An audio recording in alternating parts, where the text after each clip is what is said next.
siyang ipinagkakaloob sa atin. Na sa panaginip man, lagi niyang ipinadadama yung pagmamahal niya sa atin at kailanman hindi niya tayo pinababayaan. Kung may pagdalisay na mayroong katatagan na pananalig sa Kanya, hindi Kanya pababayaan ang kaliwanagan, ipagkakaloob niya sa atin. Kaya lang po, sa akin po, sa pagpunta-punta ko po dito, medyo dumadalang din po ako minsan. Kumbaga, yung pagpunta ko po rito, maiyahambing natin dun sa isang kakanin. Sa isang kakanin na sa Kapampangan po, pepal to, eka. Ano po ba sa Tagalog yung pepal? Palitaw. Palitaw, opo, palitaw. Yun po ang tama.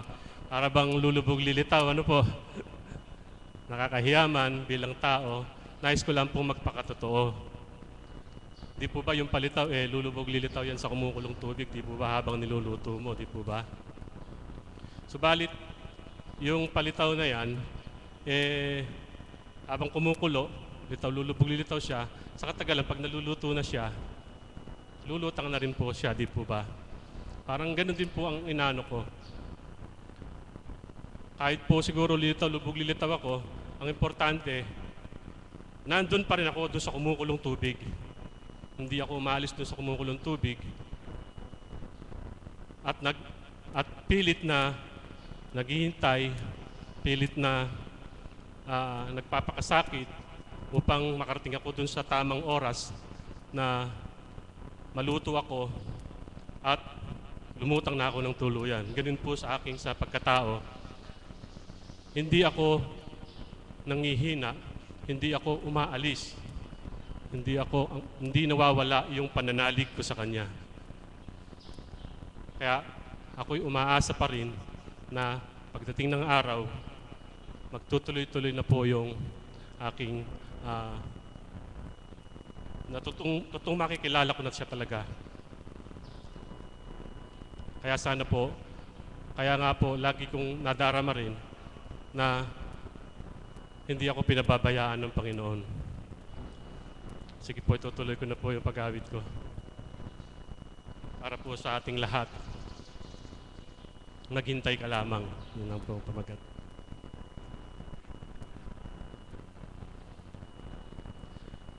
Kung hindi ngayon ang panahon na para sa'yo, huwag maiinip dahil ganyan ang buhay sa mundo.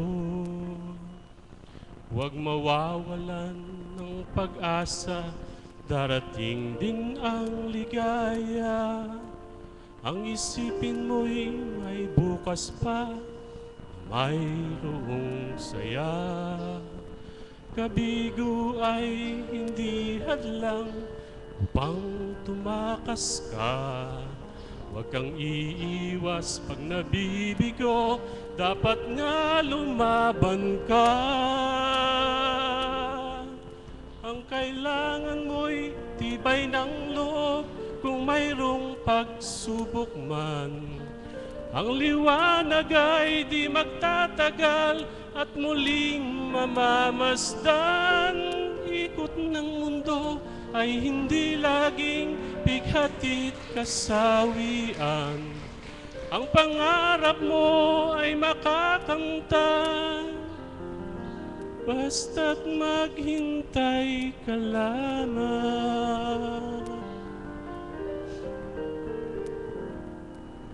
Kung hindi ngayon ang panahon na para sa'yo, huwag maiinip dahil ganyan ang buhay sa mundo. Huwag mawawalan ng pag-asa, darating din ang ligaya. Ang isipin mo'y may bukas pa, mayroong saya. Kabigo ay hindi hadlang upang tumakas ka. Huwag kang iiwas pag nabibigo, dapat nga lumaban ka.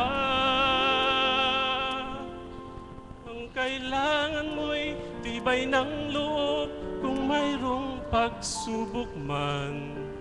Ang liwanag ay di magtatagal at muling mamamasdan. Ikot ng mundo ay hindi laging bighatit kasawian.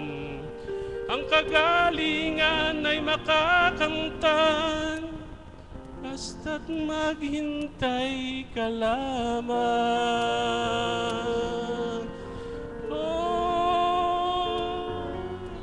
Ang kailangan mo'y tibay ng loob kung mayroong pagsubok man.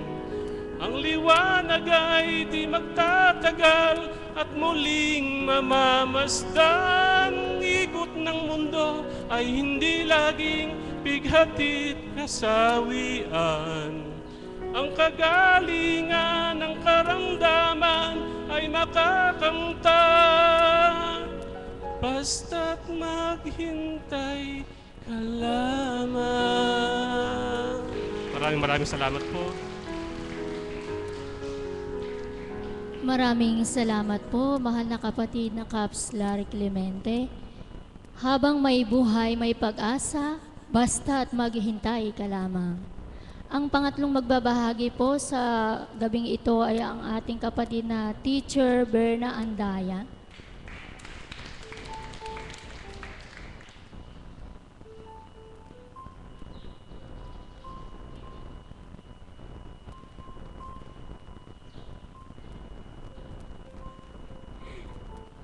Kaya ko to. Nung marinig ko kasi kumakanta sila, sabi ko, Cher, kakanta din ba ako? Sasayaw na lang ako. De, joke lang po. Sharing. Kung paano na lang po ako magsalita, gano'n na lang din po. Ano po, na palabiro. Ayan. Ano ba yung kukwento ko? Kasi yung kinanta ni Kuya, kanina maiyak-iyak na ako. Eh, hindi naman talaga ako iyakin. Minsan sa isang linggo, mga 5 beses. Hindi, yung kanta ni Kuya, di ba, ang sabi doon, ano nga ba yung lyrics? Ayun, yung, kumbaga, sa kabila ng pagsubok, kailangan natin yung tibay ng loob. Kasi kung mabilis tayong gi-give up sa simpleng problema, paano pa kaya, di ba, yung mga susunod pa? Di ba po? Yun yung naiisip ko kung bakit pag kami binabalita sa TV na may mga nagsusuicide, di ba po? Sila yung wala yung katibayan yung tibay ng loob ang nawawala. Di ba? Kung iisipin natin, hindi lang naman tayo, hindi lang naman ikaw, hindi lang naman siya ang nakakaranas ng problema, kundi tayong lahat. Kumbaga, nasa sa atin lang yun kung paano natin i-handle, paano natin dadalin. Di ba po? Ako, gusto kong simulan yung pag-share ko dun sa point na nag-umpisa akong mangarap bago ako maging teacher.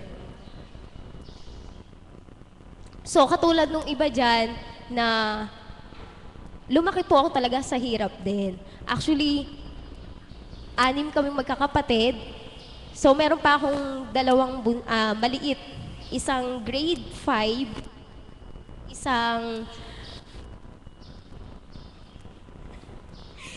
grade 2. Ayun.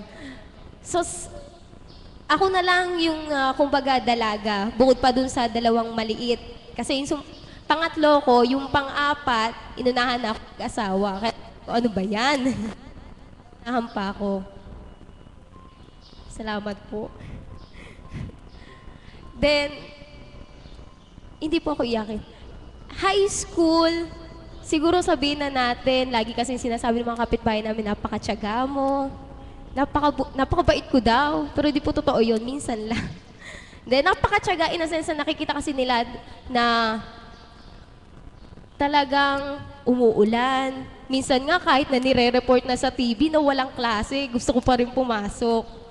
Yung tipong kailangan talagang sabihin na kaklase ko na walang pasok tayo o kaya kulang na lang pati yung mismong principal namin mag-announce. Kasi kahit nasa TV na nga, hindi pa ako naniniwala.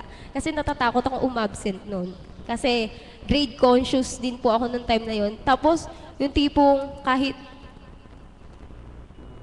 walang maibibigay sa yung pambaon yung magulang mo, papasok ka pa rin.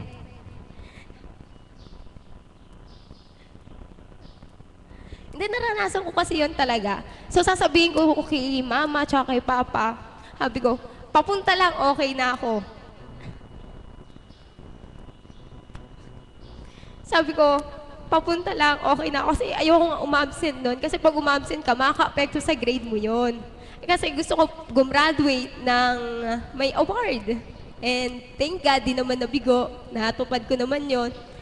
So yun nga, papasok ako, sabihin ko kay mama at kay papa, kahit papunta lang, makarating na ako sa school. Tapos, dahil may pwesto naman kami sa may palengke, may tindahan kami doon, sabihin ko, sasakay ako tricycle, doon na lang ako pamasahe pa uwi. Hindi po ako maglalakad, ano po.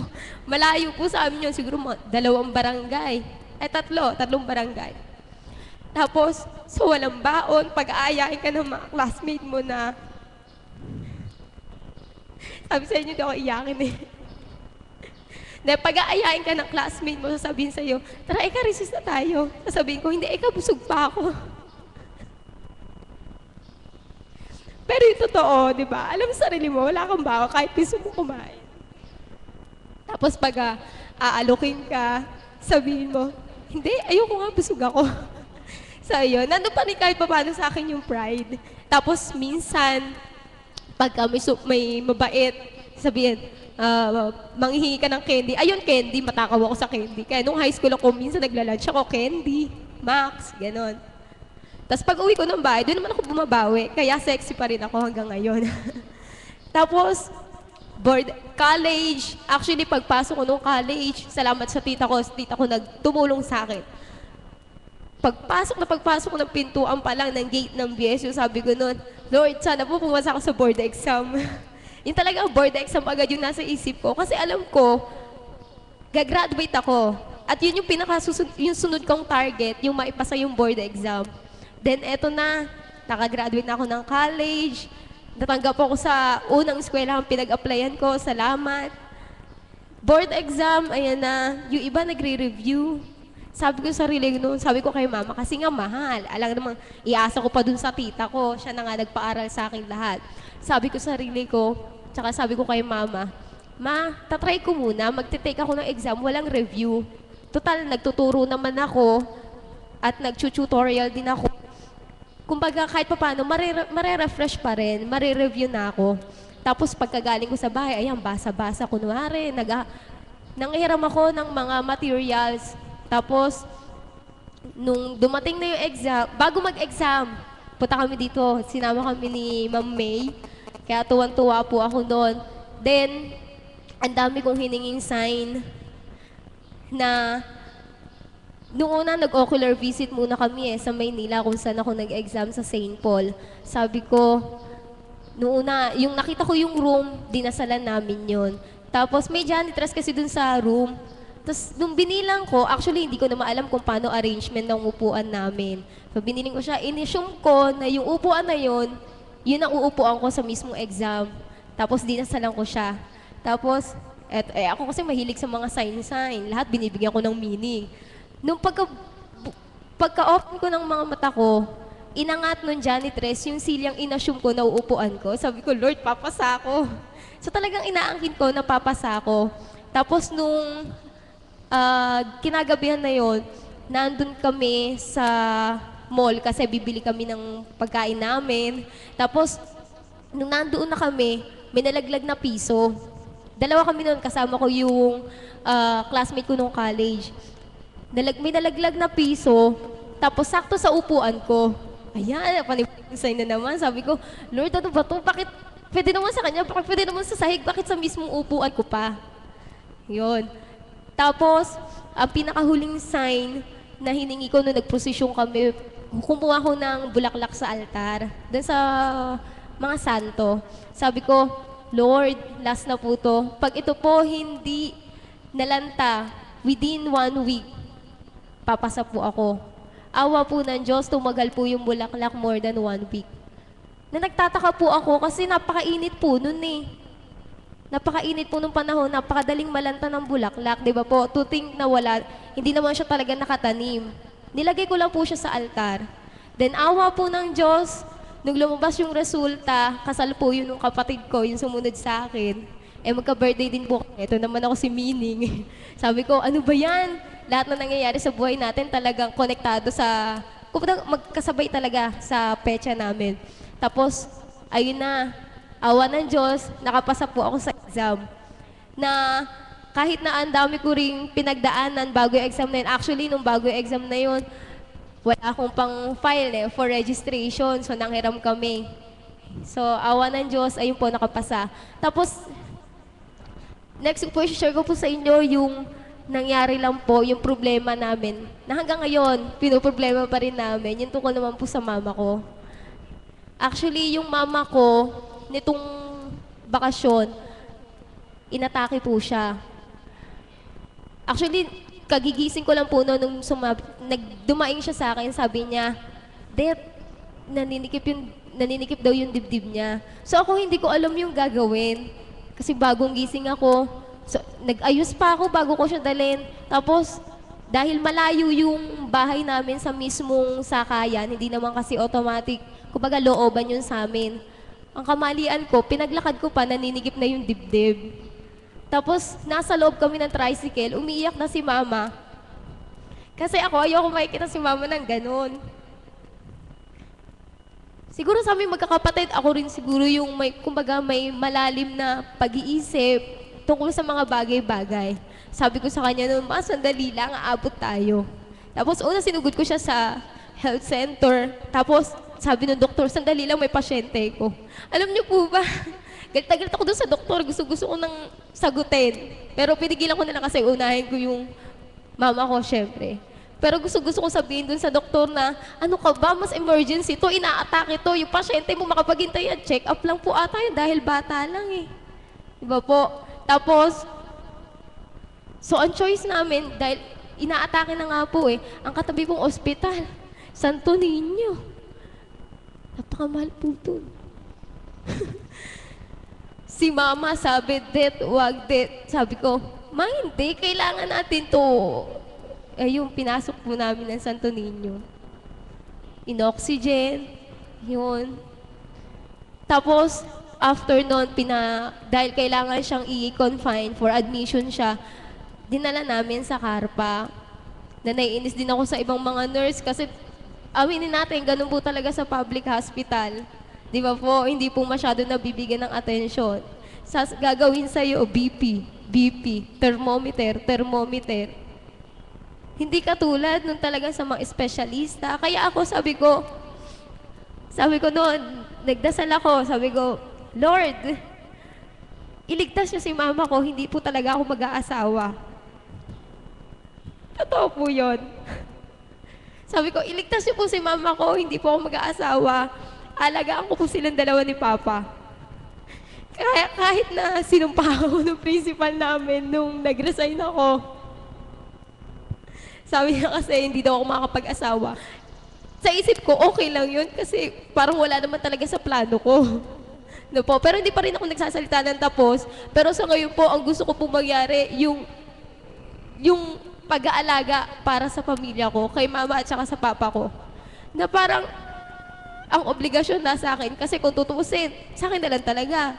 Kasi yung ate ko, kuya ko, yung sumunod sa akin, may kanya-kanyang buhay na. Di ba po? So ako na lang yung dalaga, ako na lang talaga yung mag-aalaga. Kasi yung sa side ng papa ko, wala eh, may kanya-kanyang buhay eh. Nag-reunion nga, sila-sila lang. Kahit na bawal magtanim ng sama ng loob, siguro napaka-sama, kumbaga parang napaka-plastic naman sabi ko, hindi ako nagtatanim ng sama ng loob pagka ganun. Kasi pakiramdam namin, naitsapwera kami. Kanina nga po nagpe-Facebook ako, nakita ko yung picture, ang nakalagay sa album, Family Reunion. Tinatype ko na, nice title, Family Reunion. Pero dinilit ko po, hindi ko po tinuloy. Kasi alam ko, may kanya-kanya naman dahilan eh. Di ba po? Tapos, ayun nga po, nung makalabas po ng Carpa, actually, sa pilitan lang po yun eh, pinapirma po kami ng waiver. Sinikap ko po yun, sabi ko, pag nagkapera, ipapatingin ko si mama sa espesyalista. Awa na po ng Diyos, nung pinatignan po namin siya kay Doktora Yumol, niresetahan po siya ng gamot, tapos in-advise po pa 2D Eco. Sabi ko, Lord, sana maging maganda yung resulta ng kanyang 2D Eco. Naawa ng Diyos, maganda naman po yung naging resulta. Naisip ko lang, paano kaya nung mga time na yun na gumive up na ako mismo? Di ba po? Tapos lagi kong sinasabi ko kay mama, mama, huwag mo nang isipin yung mga problema natin. Problema lang yan, mas malakas tayo dyan. Lalo na sa kabaliwan ko, mawiwin lang yan. Kasi alam naman nila mama yun eh. Medyo may pagkatopak din ako. May pagkasaltek. Tapos, yung kay Papa, lagi ko rin sasabi kay Papa, Papa, ikaw din, ingatan mo na rin sarili mo. Kasi naawa din ako kay Papa noon nung time na nasa Carpa si Mama. Malayo yung bahay namin doon sa ospital. So nakasingle siya, katirikan ng araw, pabalik-balik siya. Magdadala ng pagkain, minsan yung gamot kasi wala doon sa mga butika doon. Dito pa sa may baliwag kami tumatakbo. Kung iisipin mo, ang gamot niya talaga napakamahal, pero hindi mo naiisipin yun dahil ang iisipin mo, gumaling. Di ba po? Tapos, nitong Huwebes, nung nagpunta sa amin si mahal na Apo Conching, pinakausap ko po sa kanya si Mama. Tsaka yung bunso kong kapatid, yung bunso ko po kapatid, may kwento din po pala. Kasi, nung minsang binibihisan ko siya kasi magsisimba kami, may nakapapo akong bukol sa kanya, para siyang bukol sa kanang dibdib niya. So, yun yung time na naisip ko, magiging dalawa yung pasyente ko. Di ba po? Naisip ko, ako kasi may pagka-nega talaga eh. Sabihin ko na, naku po, baka kung ano na yun. Kasi bukol, yung lola ko namatay po, breast cancer. So sabi ko, pinatignan ko siya kay Doc sa Sinando, tapos nakapanga ni Doc, tapos sabi niya, request for chest x-ray. Tapos dasal ako ng dasal, sana hindi siya malala, sana kumbaga pilay lang. Tapos ang sabi ni Doc, anak, hindi siya bukol. Para siyang hindi bukol. Kumbaga parang sa buto lang daw. Tapos, nung pina-x-ray namin siya, bago lumabas yung resulta ng x-ray, nung dinala ko siya noon, ay pinasama ko siya kay mama sa school namin. So, nakausap ni Apo Conching, yung bunso ko rin kapatid, kung ano yung sinabi ni Doc si Sinando, ganun din po yung sinabi ng mahal na Apo Conching. Anak, hindi siya bukol. Buto siya na hindi mo dapat ikatakot, hindi mo dapat ikapangamba. Noong hapon po na yon, lumabas po yung resulta, pinadala po, inabot kila Teacher Jo, resulta ng x-ray. Kasi nandun po si Doc sa Sinando nun eh. Nabasa ko po, wala pong negative findings.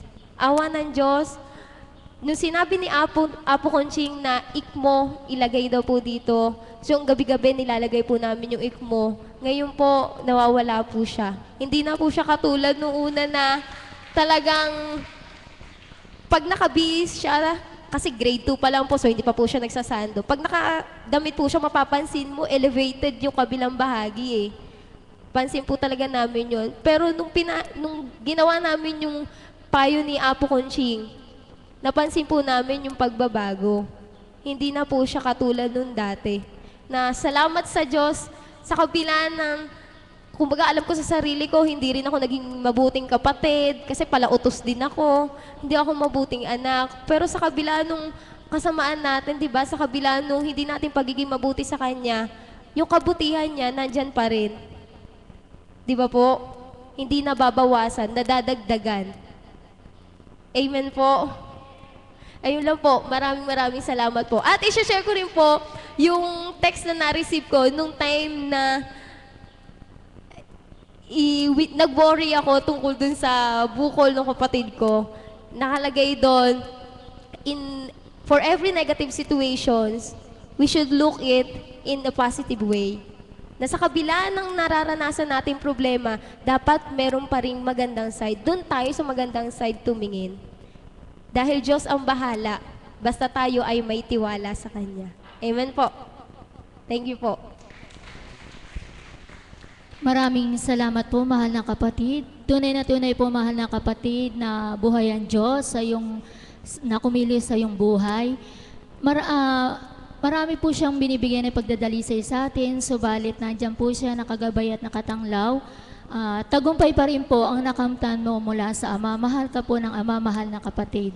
Buhay po ba ang Diyos? Ang ikaapat na magbabahagi po ang ating pong kapatid na si Aida Manyo.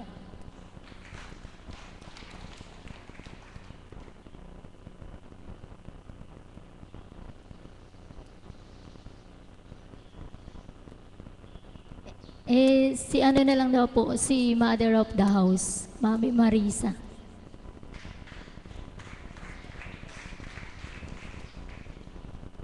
Salamat po, Ama. Purihin, purihin dakilain ng ating Panginoon. Sa bawat araw, sadyang hindi kayang tawaran ang kayang gawin ng ating Panginoon. Amen po ba yun? Alam niyo po ba, na-recall lang po sa akin yung pagbabahagi ni kapatid na Larry na tungkol sa panaginip na sabi nga, minsan ang panaginip ay nagiging sanhi ng sobrang pagod. Subalit, minsan din may mga panaginip na kapag ipinagkaloob ng ating Panginoon, mabibigyan mo ng pagninilay na hanggang sa panaginip ay ginagabayan ka ng ating Panginoon. Amen po ba yun? Kaya nung narinig ko po si kapatid na Larry, na siya ay napanaginipan niyang inilibing ang kanyang katawan, mapalad po kayo. Inilibing na po yung unang pagkatao nyo. Buhay mo ba ang Diyos? Amen po ba yun? Yun po, nais ko pong ibahagi sapagkat simula nga po nung Saturday, masama ang aking pakiramdam at sabi ko nga, parang pinasok po ng hangin yung aking mga buto. Subalit salamat sa Ama, sapagkat sa pamamagitan ating mahal na Apo Kunching, hindi man dumaing ang mga hinirang niya, pinadarama ng Panginoon kung anong kailangan. At sa pamamagitan nga po ng paghaplos po niya sa aking mura, pababa, para lang pong nagdahilan, pagdakay, umuwi po ako ng masigla. At nagnilay po ako kung saan ako naging malabis, bakit naramdaman ko po yun, na hindi lingid po sa inyo, na ipatutuo ko po na ako'y nagkaroon ng karamdaman, parang hindi ako makabangon, halos 1 linggo din po yun, at nakalaya. Nang ma-recall ko po, habang nakaupo ako nakikinig kay kapatid na Larry at sa bahagi ng ating mga kapatid, kaya po pala ako napagal, na-realize ko po na nung gabi po ng Friday ng gabi, so umaga na po yun ay Saturday, na naginip din po ako kapatid na Larry. At kaya po ito ay pinahintulot na ibahagi ko po sa inyo sapagkat nakita ko po doon sa panaginip ko ang pagliligtas ng ating Panginoon. Alam po ng mga kapatid kong alagad na yung unang panaginip kung paano akong pinain sa isang ahas. Nakaligtas din po ako. Kinagat po ako ng ahas, subalit yung lason po na mula sa ahas hanggang dito lang. Parang pinasilay sa akin ng Panginoon sa titig lang ng mahal na Apo, na control po yung venom na pumasok sa aking katawan kaya nabuhay ako. Buhay pa ba ang Diyos? Yun po yung unang panaginip. Yung pangalawang panaginip ko po, ahas din po, na ibinadya ko po doon sa mga kasamahan ko sa isang cottage na kailangan, yung swimming pool na yan, hindi yan lango yan. May nakaalaga dyan na pinakita nga po sa akin na dambuhalang ahas po. At yung mga kasama ko po sa cottage, hindi po mga alagad, yung ordinaryong tao lang po sila. Kasi yung ibang alagad, nasa cottage po na iba, kasama po ang mahal na Apo. Nailigtas ko din po ang aking sarili sa kalooban ng ating Ama dahil yung mga pinagsabihan po na iba yung nakapanahan sa swimming pool na yan, iba laking dambuhalang ahas, hindi po naniwala, nagtawanan po sila, nakain po sila. Pero ako po nakatakbo. Hanggang na-realize ko po nung pagtakbo ko po na yon, binadya ko po sa mga kapatid kong alagad na mayroon dambuhalang ahas na nangangain ng tao, laman ng tao. At minungkahin ng mahal na Apo na magsilikas na ang lahat. Nakaligtas po kami. Hanggang nung oras na po na yon na yung ako talaga yung target nung ahas na yon, malapit na sabi ko, ayaw bumitiw ni kapatid na Ana Libunso at ni kapatid na Ana sa pagyakap at ayaw nila akong iwanan nung time na yon. Sabi ko, lumikas na kayo. Haharapin ko yung ahas na yon. Alam niyo po, titig lang din po. Sa panalangin din po ng mahal na Apo, mga alagad, titig lang din po, sumabog po yung tiyan ng ahas. Nakaligtas pa rin po ako. Buhay pa ba ang Diyos? At nung Saturday po, ngayon po na-realize ko na kaya pala ako hiningal at parang pinasukan ng hangin. Tumakbo po ako ng tumakbo sa panaginip ko. Alam niyo po ba kung ano yung panaginip na yon? Ito po ay binibigyan ko po ng positive na pagninilay. Na doon sa panaginip na yun ay nakikita ko pinakamasikip man na daraanan mo, sabi nga ng kapatid natin, pagsubok, andun pa rin yung pagliligtas ng Diyos kapag matapat kang nananalig sa Kanya. Buhay po ba ang Diyos? Nung Saturday po, ngayon po ibinalik na sa akin, kaya pala ako nahinga. Tumakbo po ako ng tumakbo. May humahabol po sa akin 2 lalaki. At nung time po na yon, nakasakay po sila sa malaking sasakyan. At ako po ay walang pangyapak, tumatakbo lang po ako sa kalsada. Ngayon, nung tumatakbo po ako sa kalsada, hindi ko ma-realize bakit ako nila na hinahabol. Hanggang malapit na nila ako maabutan, dumating yung rescue ko, si kapatid na Pearl. Nakita ko po yung malaking sasakyan, sabi niya, sampa na, sumakay ka na. Subalit habang nakasakay na po ako, tinatapatan po kami ng 2 sasakyan. Eto na po, nung nagising ako dahil siyempre naiihi po, nanalangin po ako, sabi ko, Ama, putol po yung panaginip. Pagtulog ko ulit, dinugtong po yung panaginip. Talagang nakita ko po yung pagliligtas hanggang na pagtagumpayan. Ito po yung pangalawa na yugto. Nung nakasakay na ako sa akin ni kapatid na Pearl, tinatapatan po kami nung humahabol sa akin. Sabi ni kapatid na Pearl, Mother, wala ka nang lulusutan. Sabi niya, mahuhuli ka nila. Sabi ko, bakit nila ako huhulihin? Sabi niya, hindi natin alam. Sabi niya, eto, sabi ko, lumiko ka dyan, kanan. Sapagkat syempre po, naghahanap ako ng pwede kong masilungan nung time na yon. Alam niyo po, nung pinalik ko ni kapatid na Pearl, sabi ko, hindi na nila ako mahahabol. Hindi kakasya yung sasakyan nila pag 2 itatapat sa atin. O sige, alam niyo po, pagpasok ni kapatid na Pearl sa dulo, dead end naman. Mahuhuli pa rin ako nung time na yon. Kaya sabi ni kapatid na Pearl, ibababa na kita dito. Sabi niya, tumakbo ka na. Kaya tumakbo ako ng tumakbo, sabi ko, hindi na nila ako maabutan. Nung oras na yon, siyempre relax na po ako na hindi ako maabutan. Parang pinaisip po sa akin ng Panginoon na, anak, mayroon pa rin silang paraan para habulin kanila. Alam niyo po, paglingon ko pong ganon, sa eskinita na yon, nakamotor po sila ng single. Buhay po ba ang Diyos? Kaya hindi po ako tumigil sa pagtakbo. Eto na po, sabi ko, nakamotor kayo, hindi na kayo makakapasok. Pumasok po ako sa isang building na may maliit na lagusan.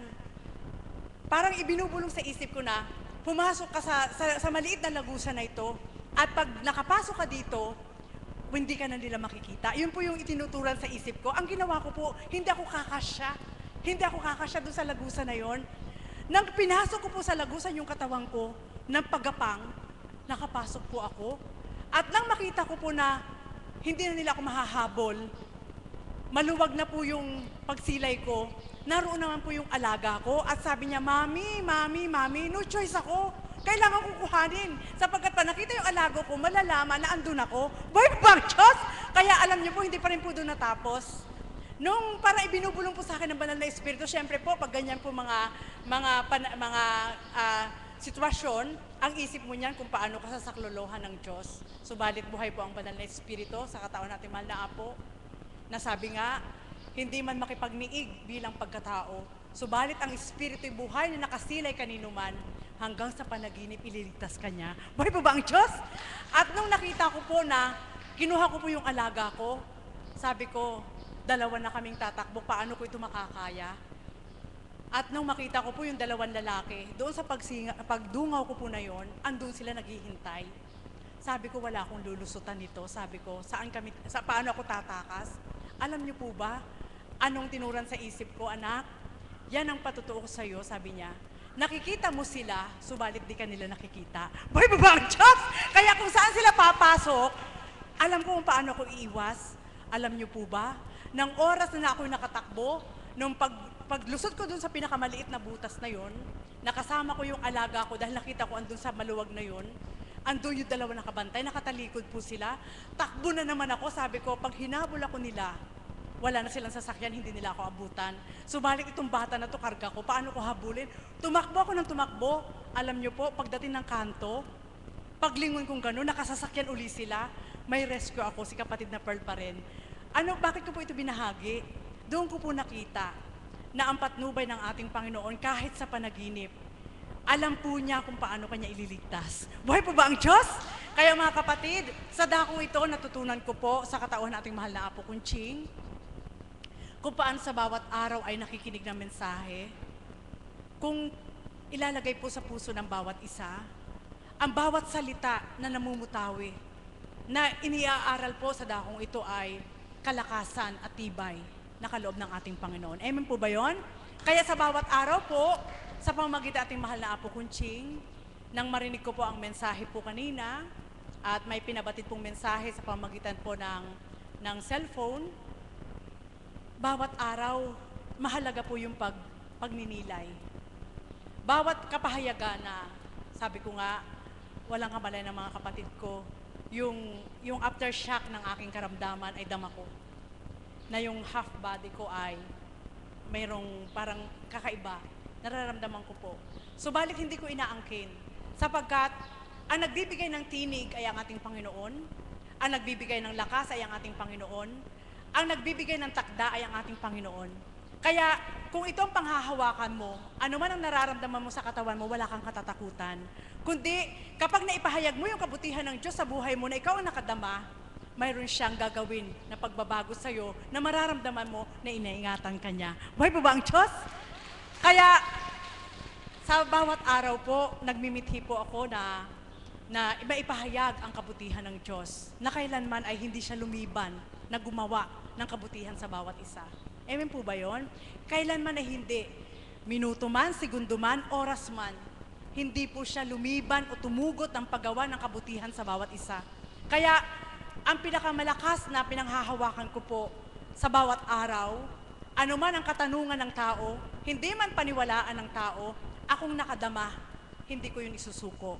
Sapagkat akong nakadama, nakakilala ko, nakasilay ako sa pamagitan ng mahal na Apo Kunching, kaya yun po yung pinanghahawakan ko, na totoo yung pinaglilingkuran ko. Buhay po ba ang Diyos? Kaya sa bawat araw po, tama lang po yung tinuro ng Banal na Espiritu po kanina. Huwag po tayong mahambing sa parang alon sa dagat kapag naniwala o nagtiwala. Kundi panindigan po natin yung pananalig natin, panindigan natin yung pananampalataya natin, upang sa gayon po, isa lang man po tayo doon sa mga sisable situation na tinatawag ng tao, mayroon pa rin magliligtas sa'yo, hindi kapwa-tao mo, kundi ang Diyos na mananahan sa puso mo sa pamagitan ng Banal na Espiritu at sa katawan nating mahal na Apo Kunching, ang bawat salita niya ay buhay, na kapag pinanghawakan mo, hindi man ngayon, hindi bukas, subalit kung katapatan ka naghihintay, sigurado matatanggap mo ang kanyang katugunan. Buhay po ba ang Diyos? Kaya mga kapatid, ito po iwanan ko po sa inyo, panahon na, panahon na. Hindi bukas, hindi sa makalawa, kundi ngayon na. Kung paano natin nasumpungan ng ating Panginoon, kaya ko po ito inilalayon sa inyong ihayag. Sabi nga ng Banal na Espiritu, saan dako ka man tumungo, kahit marating mo pa yung tinatawag nila na banal na lugar sa ibayong dagat, hindi mo maririnig yung ganitong aral. Amen? Hindi mo maririnig yung ganitong pahayag. Unless na lang, kapag ang naghahayag sa'yo, halimbawa po, mga nag-aral, kaukulan sa pagpapari, may mga espiritu po na gumagamit sa kanila. Ang totoong espiritu nakaugnay. Kaya doon mo makikita na kapag ikaw ay nagmimithi na kamtin sa kalagayan po ng panahon ngayon at sa kalagayan ng mundo natin, wala tayong pwedeng panghawakan kundi ang magagawa ng Diyos sa ating buhay. Buhay po ba ang Diyos? Napakarami na po na nagkakalata na kaganapan na hindi kayang liripin ng tao. At ang kaukulan na, sabi nga, minsan may tatawag sa'yo, ipanalangin mo kami, halos hinahabol kami ng BIR, kadito ang kinukuha sa aming pera. Alam niyo po, pag ganun po ang naririnig kong tawag, may isasubmit ko po ang sarili ko sa Diyos na mapalad po kami. Sapagkat kahit walang pera, walang naghahabol sa yung BIR. Buhay po ba ang Diyos? Amen po ba yun? Totoo po yun. Sapagkat kailan lang po may tumawag na humihingi ng panalangin sa pamagitan ng mahal na Apo at sa aming po mga alagad na sabi nga ay hinihingi ng tawag sapagkat syempre po, hindi ganun kabilis para ibigay mo kapag siningil ka ng BIR ng halimbawa 20 million, 36 million, na katao ka lang, na pinaghirapan mo, hindi mo maibibigay. Subalit salamat sa Ama, sapagkat sa mga ganap-ganapang ganyan na naririnig mo na problema ng tao, eto na po yung kapayapaan na binigay ng Diyos sa aming buhay sa pamamagitan ng ating kinalugdan, ang mahal na Apo Kunching, sa kinalugdan ng ating Ama, na sa pamamagitan ng kanyang mga aral, ang kapayapaan ng buhay, ang panatag na buhay, kahit ulang ka, salat ka, Subalit mararamdaman mo sa puso mo na punong-puno ka. Buhay pa ba ang Diyos? Kaya dakila ka, Ama. Salamat sa iyo sapagkat ito po yung buhay na binigay mo sa amin. Salamat sa iyo, Ama, sapagkat may isang apo kunching na tumanggap at nagparayang lubos, maging ang kanyang pamilya para siya ay tumupad ng katapatan at tayong lahat ay mabahagian at masikan. Salamat sa iyo, Ama, sapagkat sa iyong kagandahang loob at kabutihan sa pamamagitan ng paggamit ng inyong kinalugdan, natutunan namin ang iyong aral, naramdaman namin ang iyong paglingap, at higit sa bawat araw ay nananabik kami pakinggan ang iyong mga salita sa pamamagitan ng mahal na apo na hinihintay po namin ang susunod pang kaganapan kung paano ipatutupad niya na ang kanyang salita kailanman ay walang pagkabula. Muli, magandang umaga po sa inyo sa gabing ito. Maraming salamat po, Mother, sa napakagandang binahagi mo na nagpapatibay sa aming pananalig at pananampalataya sa ating